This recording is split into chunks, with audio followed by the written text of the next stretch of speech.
찬송가 471장을 부르시겠습니다.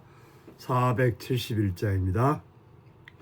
주여 나의 병든 몸을 지금 고쳐주소서.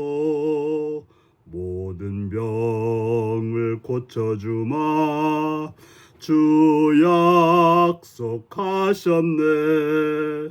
내가 지금 굳게 믿고 주님 앞에 구하오니 주여 크신 권능으로 곳곳 쳐주소서. 나의 주님 뜻이라면 나를 고쳐주소서. 머리 위에 기름 붓고 날 고쳐주소서. 모든 것을 다 바치고 간구하는 나의 몸을 지금 주의 약속대로 곳곳 쳐주소서. 주를 위해 살겠으니 나를 고쳐주소서. 내게 속한 모든 것은 다 주의 것이니 성령이여 강림하사 능력 있는 손을 펴서 나의 몸을 어루만져 곳곳 쳐주소서. 나의 병을 고쳐주심 내가 믿사옵니다. 지금부터 영원토록 주 찬송하겠네. 나를 구원하신 말씀 어디든지 전하오리. 나의 병을 고쳐주심 참 감사합니다.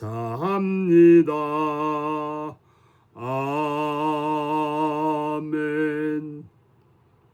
이 시간 우리 계신 하나님 말씀은 마태복음 9장 14절에서 26절까지 말씀입니다. 마태복음 9장 14절에서 26절입니다. 교독하시겠습니다. 그때 요한의 제자들이 예수께 나와 이르되 우리와 바리새인들은 금식하는데 어찌하여 당신의 제자들은 금식하지 아니하나이까? 예수께서 그들에게 이르시되 혼인집 손님들이 신랑과 함께 있을 동안에 슬퍼할 수 있느냐? 그러나 신랑을 빼앗기는 날이 이르리니 그때는 금식할 것이니라. 생배 조각을 낡은 옷에 붙이는 자가 없나니 이는 기운 것이 그 옷을 당겨 헤어짐이 더하게 되며 새 포도주를 낡은 가죽 부대에 넣지 아니하나니 그렇게 하면 부대가 터져 포도주도 쏟아지고 부대도 버리게 됨이라. 새 포도주는 새 부대에 넣어야 둘이 다 보존되느니라. 예수께서 이 말씀을 하실 때 한 관리가 와서 절하며 이르되 내 딸이 방금 죽었사오나 오셔서 그 몸에 손을 얹어주소서. 그러면 살아나겠나이다 하니 예수께서 일어나 따라가심에 제 아들도 가더니 12해 동안이나 헬루증으로 앓는 여자가 예수의 뒤로 와서 그 겉옷가를 만지니 이는 제 마음에 그 겉옷만 만져도 구원을 받겠다 함이라. 예수께서 돌이켜 그를 보시며 이르시되 딸아 안심하라. 내 믿음이 너를 구원하였다 하시니 여자가 그 즉시 구원을 받으리라. 예수께서 관리집에 가사 피리 부는 자들과 떠드는 무리를 보시고 이르시되 물러가라. 이 소녀가 죽은 것이 아니라 잔다 하시니 그들이 비웃더라. 무리를 내보낸 후에 예수께서 돌아가사 소녀의 손을 잡으심에 일어나는지라. 그 소문이 그 온 땅에 퍼지더라. 아멘. 오늘은 지금은 주님의 일하심을 보며 기뻐할 때라는 제목으로 말씀을 나누겠습니다. 오늘은 요한의 제자들이 예수께 나와서 질문했습니다. 요한의 제자들과 바리새인들은 금식하는데 어찌하여 예수님의 제자들은 금식하지 않느냐고 물었습니다. 당시에 종교들은 금식하는 그런 전통들이 있었습니다. 그런데 예수님은 별명이 먹고 마시는 자라고 하는 그런 별명이 들을 정도로 제자들과 또 사람들과 먹고 마시며 즐겁게 지냈습니다. 그런 모습들이 마음에 들지 않아서 물었던 것이죠. 예수님 말씀합니다. 혼인집 손님들이 신랑과 함께 있을 동안은 슬퍼할 수 있느냐? 바로 예수님과 함께 할 동안은 슬퍼할 이유가 없다는 거죠. 예수님과 함께 즐겁게 또 편안하게 또 복되게 살아가는 것이 우리의 삶이라고 하는 것입니다. 예수를 믿는다고 하는 것은 예수님을 믿고 예수님 안에서 즐겁게 복되게 사는 것입니다. 바로 예수님은 우리에게 평안을 주러 오셨고 우리의 멍에를 감당하러 오셨고 우리를 자유케 하려고 오셨습니다.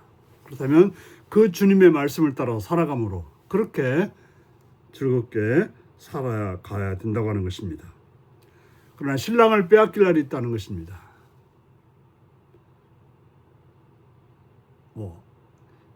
사건적으로 보면 예수님이 십자가에 죽으실 때 그러한 사건을 말할 수 있고 우리가 죄로 인해서 정말 주님과 멀어질 것 같은 그런 상황 속에서 우리는 금식하며 회개하는 그런 기도가 필요할 것입니다. 그러나 주님의 말씀을 따라서 주님의 뜻에 따라서 살아갈 때 우리는 기뻐하며 감사하며 찬송하는 그런 삶을 살아야 되는 것입니다. 그래서 아무리 교회 전통이 좋은 곳이 있다 하더라도 바로 정말 주님의 말씀에 따라서 살아가는 것이 중요하지.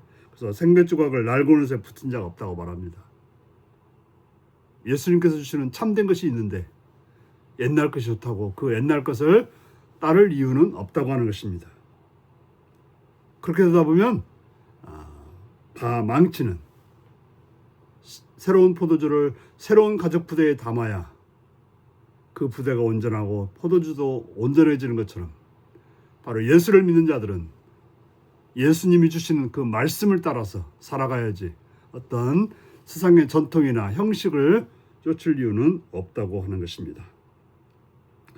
그때 예수님께서 이렇게 말씀하실 때 한 관리가 와서 내 딸이 방금 죽었는데 예수님께서 오셔서 그의 몸에 손을 얹어주시면 살 거라고 말하고 있습니다. 죽은 딸이 예수님이 오셔서 만지시면 살 거라는 믿음을 가지고 있었던 것입니다. 그때 예수님은 알았다고 하시면서 따라갔던 것입니다. 그런데 그때 또 한 여인이 예수님을 만집니다.